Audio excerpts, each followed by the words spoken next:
arkadaşlar, bugün 2 malzemeli beyaz bir slime yapacağız. Aslında pek de slime denmez.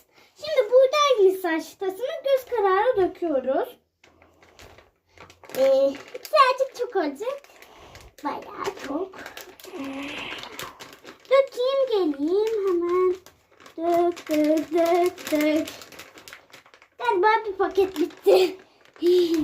Şimdi elit doğru şampuanımızdan döküyoruz. Arkadaşlar ben bu şampuanı kullandım ama siz istediğiniz şampuandan kullanabilirsiniz. Şimdi karıştıracak alayım.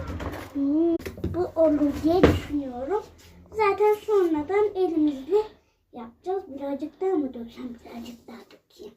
Evet arkadaşlar, işte sonuç çok güzel. Ay, çok da rahatlatıcı. İki malzeme. Ve oyun hamuru oldu. Evet.